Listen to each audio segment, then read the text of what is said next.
Does it feel like 3 years? It feels like eternity. It feels like eternity. It sparked a widow's call for action. It's a real problem, and it needs to be fixed. Kay White is on a mission to make sure no one else has to feel her pain. Exactly 1 week ago today marked 3 years since the death of her husband, Jay White. No, he was a terrific human being. 911 emergency. He's already missed by a lot of people. Shut traffic down, put rescue right here. A car hit and killed the 74-year-old UNM graduate and longtime elementary school teacher as he used this crosswalk to leave a Lobo basketball game. A police report stated Jay didn't do anything wrong, and neither did the driver who hit him.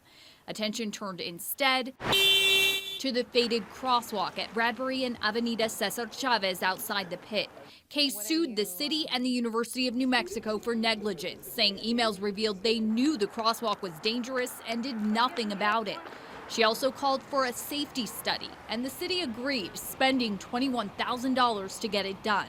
Well, we want to work with every community member, whether their family was involved in a tragedy or not. And so we definitely want to work with them to see what improvements we can make to try to make sure that something like that doesn't happen to anybody else. That's what the city's Department of Municipal Development spokesman said last year. Now News 13 has obtained the findings of the study, and the city refuses to discuss them on camera. Turns out the study does recommend changes to make the crosswalk safer. The report suggests removing it altogether, moving it to a different spot, or making some major changes to the one that's there now. For instance, it could look like this, changing the traffic pattern for drivers to create a staggered crosswalk with barriers in the median for pedestrians, along with a light that flashes when people are crossing the 6 lanes of traffic.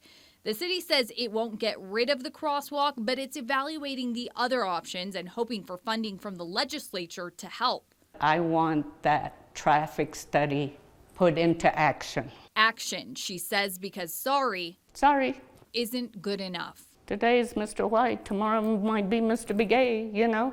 Sorry. It ain't working.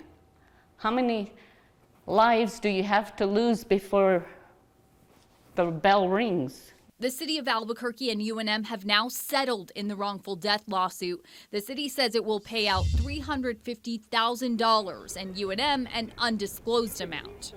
It never was about the money. I don't want the money. Kay says it's about accountability. UNM wouldn't discuss it on camera, but as part of the settlement, the university agreed to have officers or crossing guards posted at the crosswalk an hour before, during, and an hour after all Lobo basketball games, because police were not out there when Jay crossed on his way home from a game in 2016. And even with a settlement, Kay is not done fighting in honor of her late husband. It's not over for me. It's never going to be completely over until that thing is fixed. On special assignment, Liz Amy Treat, KRQE News 13.